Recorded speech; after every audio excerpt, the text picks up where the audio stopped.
suara.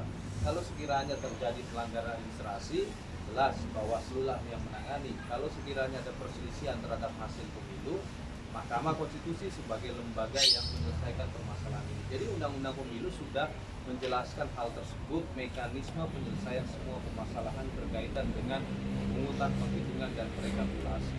Dan kita sebagai negara demokrasi yang besar, mari kita tegakkan demokrasi konstitusional yang dimana hukum menjadi panglimanya, apalagi dalam prinsip penyelenggaraan pemilu adalah berkepastian hukum.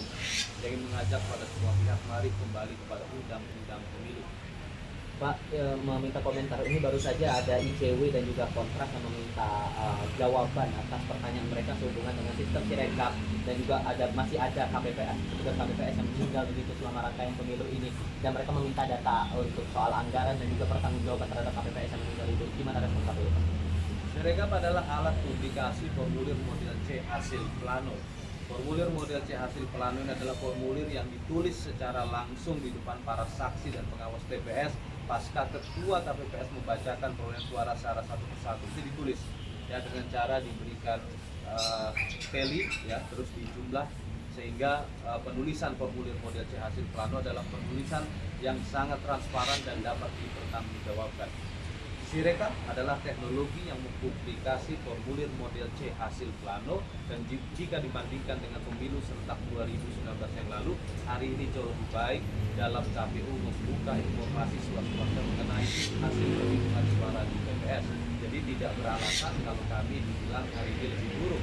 Justru hari ini kami lebih maju karena formulir model C hasil plano sebagai sumber data otentik perolehan suara di TPS serta pemilu kami publikasi, dan semua masyarakat Indonesia bisa mengakses. Kalau untuk KPPS ya Pak, diminta pertanggungjawaban juga untuk berkenaan dengan banyaknya KPPS yang wafat dan sakit. Pertama, kami ingin menyampaikan duka yang mendalam terhadap rekan-rekan kami badan ad hoc KPPS yang telah wafat dalam melaksanakan tugas pemungutan penghitungan suara. Yang kedua, bagi rekan-rekan kami KPPS ataupun PPS atau PK yang saat ini sedang sakit, ya begitu juga dengan Linmas, kami berdoa agar rekan-rekan kami segera sehat kembali atau sembuh. Ya. Berkenaan dengan beban kerja yang menurut banyak pihak ini luar biasa, karena memang konstruksi undang-undangnya demikian. Proses pemungutan suara dimulai jam 7 pagi waktu setempat dan selesai sampai seluruh surat suara dihitung.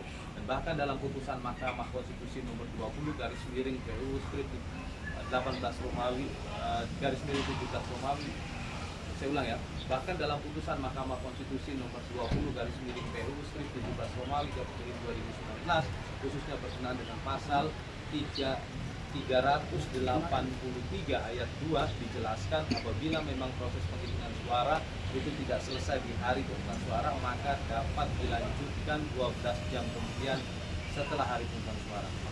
Semua regulasi telah jelas, dan hari ini berkaitan dengan norma-norma pemungutan suara hanya ada satu putusan Mahkamah Konstitusi. Jadi saya pikir pada semua pihak mari kita realistis melihat realitas pemilu ini, dan kita kembali kepada regulasi teknis yang diatur dalam Undang-Undang Pemilu, dan KPU sudah membuat banyak kebijakan yang sifatnya inovatif ataupun terobosan. Misalnya hari ini KPU membatasi syarat usia calon anggota KPPS, ya, misalnya dari 17 tahun sampai dengan 55 tahun. Di pemilu sebelumnya tidak ada batasan usia, tidak ada batasan usia maksimal. Sekarang kami batasi 55 tahun. Angka 55 tahun itu berdasarkan hasil kajian KPU pada tahun 2019 yang lalu, dan bahkan sekarang kami turunkan menjadi 17 tahun dengan pertimbangan mereka yang muda memiliki imunitas yang lebih baik. Kedua, kami menggunakan teknologi informasi. Ya. Artinya kami sudah melakukan beberapa kebijakan inovatif berkaitan dengan pemungutan suara, tetapi memang fakta berkata lain, dan saya tidak bermaksud membandingkan dengan yang sebelumnya ataupun sekarang, karena bagi kami satu kecelakaan kerja saja itu menjadi sebuah catatan yang sangat penting. Tapi kalau kita lihat bicara tentang angka, ya, angka kecelakaan kerja dibandingkan dengan pemilu serentak 2019 yang lalu, hari ini jauh lebih kecil. Itu saja yang disampaikan. Ada permohonan dari ICW dan juga kontras tadi bahwa diminta jawaban penjelasan atas pertanyaan-pertanyaan mereka yang disampaikan lewat surat tadi dan ditenggatkan dalam waktu 3 hari. Plus ICW juga meminta data anggaran dari pengadaan Sirekap ini Pak. Itu akan sebagaimana tadi telah saya sampaikan, prinsip penyelenggaraan pemilu adalah prinsip berkepastian hukum. Indonesia sudah punya Undang-Undang Nomor 14 Tahun 2008 tentang keterbukaan informasi publik, maka kami akan mendomani undang-undang tersebut dalam menjawab informasi yang diminta oleh masyarakat ataupun lembaga swadaya masyarakat. Kami tetap hargai surat tersebut dan segera kami akan jawab. Pak, untuk saat ini sampai saat ini anggota TPS yang meninggal berapa Pak? Kemarin ketua kami telah menyampaikan bahwa secara kumulatif totalnya sebanyak 71 orang, ya 42 itu untuk anggota KPPS, 24 itu untuk petugas ketertiban atau limas, dan sisanya adalah PPS dan PPK. Jadi santunan yang udah disampaikan ada berapa? Hah? Ya, santunan selama ini udah yang Nanti disampaikan. kami akan sampaikan. Belum ada Oh ada, kami KPU bergerak cepat, insya Allah lah. Pertama kami menyampaikan rasa duka yang mendalam terhadap rekan kami yang telah didahului karena kami menjalankan tugas ini, dan saya yakin mereka akan dikenang oleh bangsa. Oke,